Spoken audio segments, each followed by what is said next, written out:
have every month here at Avalon Suites. It's my pleasure today to announce our featured speaker, a lady I've known for several years. Excited to hear her talk. Her name's Stacey Holzer with Authentic LLC. And with that, Stacey, I'll turn it over and take it away. Okay, great. Thanks, Todd. My name is Stacey Holzer. I own a company called Authentic LLC, which is an appraisal services, and I also buy diamonds and jewelry as well. I also work with art for art appraisals, and I've worked in the antique industry as well, so I can appraise smalls and assorted other things. I utilize other experts in the field to obtain resources from them because the areas I focus in are quite broad. My business was started in 2007. It started with a visual interest. I am innately very visual, and I was working in an antique store, and I started looking at things in a different manner when an appraiser came to our store, and she started teaching me how to use all the gemological equipment. It became very fascinating to me, and I started to see a whole other world in gemstones, and so I started reading books and became a gemologist. I then spent several years learning about estate jewelry from various cultures. I started working with an appraiser and learned appraisal practices, and then I began to work with a diamond buyer. So over the years, I gained this vast amount of knowledge, and then I jumped out on my own and began to take each of those skills and turn it into a business. So some of the things that I do art evaluations, auction liquidation. So I work again with other sources to liquidate pieces, higher end pieces of value. I can do expert appraisals for different purposes, for probate, for court, for liquidation of assets or distribution of assets from family members. Say if there's a death in the family and there's equitable distribution. I also work with watches. Watches are an area that you could study for a lifetime and not know everything.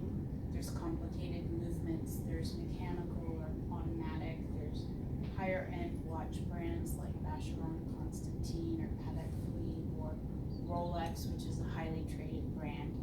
And so I rely on others in those fields to buy, sell, and trade them. I also have clients. I had a client recently who was going through divorce and wanted some of her jewelry pieces appraised. We ended up taking those pieces and reinventing her collection. So with the pieces she had, they were from her previous spouse. We took them and redesigned them so she could wear them, and so they would feel like her, who she became after the divorce. So that was an exciting and fun project. I can also custom make jewelry and redesign, and then I also provide expert diamond and gemstone evaluations.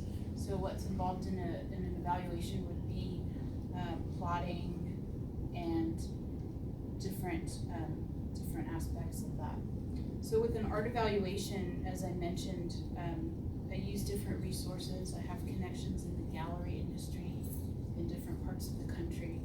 I can evaluate a painting, authenticate it, use a black light to verify the signature, determine the back of the painting, what year it was created, perhaps.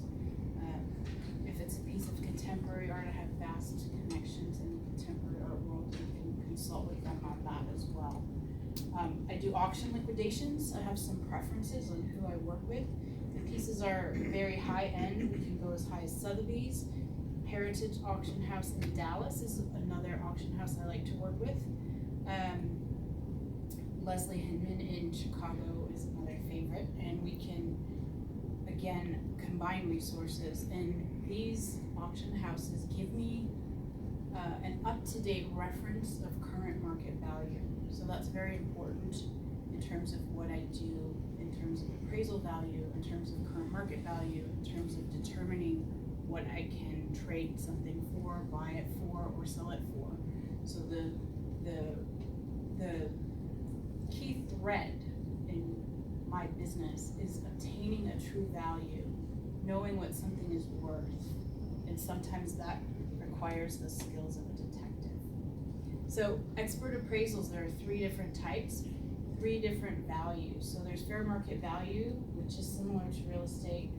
You wanna have what a piece is traded for between a willing buyer and a willing seller. Retail replacement value is a comparative analysis across different retail markets, and you determine the value based on current pricing from various different sources. Then insurance values fluctuate also, but usually are higher than the other 2. I mentioned being a watch buyer. Being a watch buyer, you obtain a vast amount of knowledge across different realms, and for men, watches are their jewelry. So I have different men that I consult with on their vast knowledge of chronometers, automatic movements, various styles and trends with watches. Most watches that are highly traded are the latest and greatest of various brands. Some of the pieces you see here in this picture are pieces that I've bought and redesigned. The emerald necklace is a piece that belonged to a client of mine, and we redesigned it so that it would be more current and up to date. The band in the picture with the sapphires and rubies was a wedding band that I designed for a friend of mine, and the emerald earrings were what we call granny dangles at one point. So they were long, skinny, dangly earrings that were from the 30s, a little bit out of date. So we redesigned them to bring them up to date. So why would someone come to me as opposed to just going to a jewelry store? They would come to me for the following reasons. Think of someone you know. Do you know anyone who might be getting married or their children are getting married? One of the interesting things about what I do is the emotional aspect of why clients come to me. So when people get married, they're falling in love, they're willing to do anything. They will spend lots of money on jewelry or houses or all kinds of things. Do you know anyone who's on the verge of a divorce? The emotions turn, and when they turn, people are willing to sell things. It becomes a whole different motivation. So anger, love, all the extreme emotions also play a part in the value of something. So if someone also has valuables to distribute amongst family members, when someone dies or there's an illness in the family, oftentimes siblings quarrel, I can provide a way, an equitable way to value items and distribute them amongst family members or amongst heirs or amongst someone else named in a will per se that would need to know an accurate value without emotion. So some of what I do is remove the emotion from the dynamics in a situation, assess, give an accurate value, and then present that to various people. I can also present in a court setting. My qualifications are such that my documents will stand up in court as well.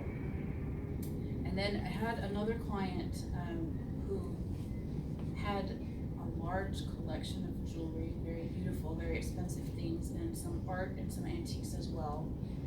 And she hired me to do an appraisal for her, and in the process, I discovered that the policy she had obtained had a premium that was rising 10% per year per piece. So in truth, was the value of the jewelry increasing by 10% per year. After 5 years, that's 50% on each piece of a collection of 450 pieces. The numbers become quite staggering in terms of how much she was actually paying for her insurance. A review of such a policy can save someone a lot of money. So that's another service I can provide. Also, if people file insurance claims for things that were lost or stolen, or something like Harvey happened and things were misplaced or lost or washed away, how many people actually know what was in their policy, what was actually covered, and how can they recover those things? One of the only ways to recover those things would be to have an accurate document that states what it was, what the value was. And so those are some of the things that I provide. And again, the thread of information is all about the value. So it all comes down to a true value of what things are actually worth, what you're actually paying for them. And sometimes removing the emotion when we're in love or when we're angry. Everyone goes through various things in life where, you know, maybe they're elated or happy, they've met someone new, or they're sad, they've lost something or someone that was very close to them. So those are the motivators. And when you know the true value, you can end up saving yourself a lot of money. So a diamond is really just a chunk of coal that did extremely well under pressure. Henry Kissinger stated that quote. And I'm going to go over just a little bit about what it takes to evaluate an actual diamond or gemstone. The picture on the top here shows a profile pavilion view of a diamond, and you can see the inclusions in the side view. Now, this is the same stone, so you're seeing it here from a bird's eye or top view, and this is a plot, how we would actually plot a particular stone. So these are identifying characteristics that only that particular stone would have. These characteristics will never go away. They'll always be in that particular stone, and you can grade the clarity based on the inclusions by the number, the position, the location, and the size. So these are the clarity characteristics and the different grades that a diamond would have. And these are some of them visually.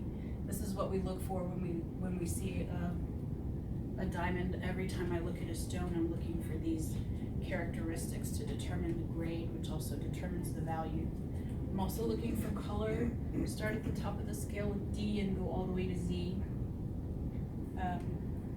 Looking also at cut and proportion. Proportion has become more important in recent years. In proportion, there are ideal proportions for every shape, and every size has different proportions. So I won't go into that too much, but that's also an effective way of determining the value of a diamond. And then carat weight is also a factor. These smaller stones we use as accent stones for rings and other jewelry. Diamonds are measured in millimeters. And then we also have colored stones. So we use colored stones in different grading systems. There's visual observation, inclusion identification, and scientific testing. So each stone has different inclusions. And this was one of the things that was so fascinating to me about gemology, because I'm very visual. So these are sapphire inclusions. These are silk needles and a ruby. Those are horse tails and a zavarite garnet. And these are teal needles in a quartz crystal.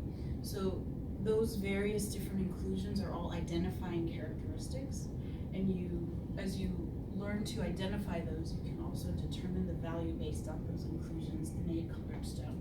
What you're looking for is really deep and clear, but it goes far beyond that. So thank you for letting me speak today, and I can take any questions you have.